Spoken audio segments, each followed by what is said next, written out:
गुटखाबंदीची घोषणा करण्यापेक्षा सरकारने त्याची तातडीने अंमलबजावणी करावी अशी मागणी डॉक्टर कल्याण गंगवाल यांनी केली। पुणे शहर युवक काँग्रेसच्या वतीने जागतिक अंमली पदार्थाविरोधी दिनानिमित्त अंमली पदार्थांची होळी करण्यात आली। युवक काँग्रेसचे शहराध्यक्ष आणि नगरसेवक सनी निमण त्याचबरोबर अविनाश बागवे यावेळी उपस्थित होते। डॉक्टर गंगवाल म्हणाले, जगात दरवर्षी 2 कोटी लोकांचा व्यसनांमुळे मृत्यू होतो। ही समस्या दिवसेंदिवस गंभीर होत आहे। प्रामुख्याने युवक व्यसनांना बळी पडतात। त्यांच्यामध्ये व्यसनमुक्तीची जागृती झाली पाहिजे। व्यसनाचे दुष्परिणाम आणि व्यसनमुक्तीचा संदेश महाविद्यालयांमध्ये पोहोचवण्याची गरज आहे। युवक काँग्रेस शाळा आणि महाविद्यालयात व्यसनमुक्तीचे कार्य करेल। तसेच शाळांच्या परिसरातील 100 मीटर अंतरापर्यंतच्या दुकानांमध्ये गुटखा, तंबाखू, सिगरेट आदी वस्तूंची विक्री होणार नाही यासाठी पाठपुरावा करू असे निमण आणि बागवे यांनी सांगितले। व्यसनमुक्ती हीच देशभक्ती, चरदा गुटखा पान मसाला, नव्या पिढीचा मौत मसाला अशा घोषणा यावेळी देण्यात आल्या।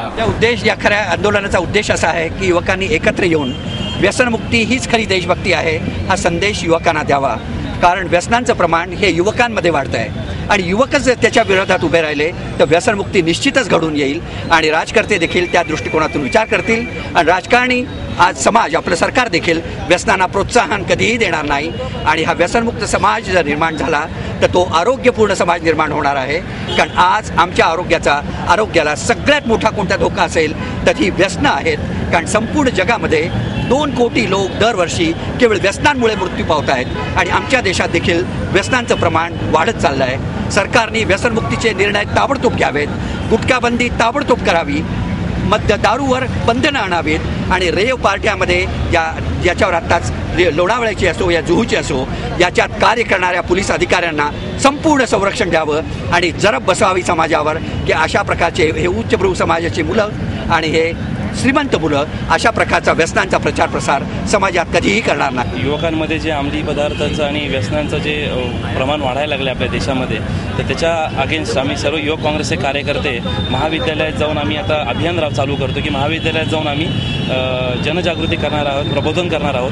त्यासाठी आम्हाला डॉक्टर कल्याण गंगवाल साहेबांनी पण आश्वासन दिले की ते आमच्याबरोबर येऊन सर्व तरुण पिढीला आणि सर्व कॉलेजच्या विद्यार्थ्यांना मार्गदर्शन करतील।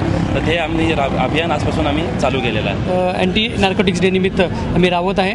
आमच्या या अभियानाच्या माध्यमातून आम्ही शाळांना आणि कॉलेजेसला भेट देऊन ह्या व्यसनाचे दुष्परिणाम त्यांना त्या ठिकाणी त्या संबंधात जागृती करणार आहेत आणि शैक्षणिक संस्थांच्या बाजूला म्हणजे 100 मीटरचा तो जो शासनाचा नियम आहे तिथं गुटखा, सिगरेट, तंबाखू हे त्या ठिकाणी विकल्याच गेले नाही पाहिजे ह्याचं स्ट्रिक्ट इम्प्लिमेंटेशन करावं असं आम्ही त्या ठिकाणी सांगणार आहे। वेळोप्रसंगी जर आम्हाला त्या ठिकाणी युवकांना रस्त्यावर उतरून हे दुकानं बंद करावी लागली तरी आम्ही त्या ठिकाणी उतरू, पण आम्ही हे स्ट्रिक्टली तो कायद्याचं अंमलबजावणी कशी होईल याच्याकडे लक्ष केंद्रित करणार आहोत। कारण हे केवळ जर सांगितलं की उच्च सोसायटीमध्ये नाहीत, झोपडपट्टी भागामध्ये पण आणि शाळेतल्या मुलांना पण व्हाईटनरची नशा करतात आणि त्याचे किती दुष्परिणाम होतात हे त्यांना माहीत नाहीत। ह्याची आम्ही सर्व युवक काँग्रेसच्या माध्यमातून जनजागृती करणार आहे आणि सरकारनं त्या कायद्याचं अंमलबजावणी करण्यास भाग पाडणार आहोत।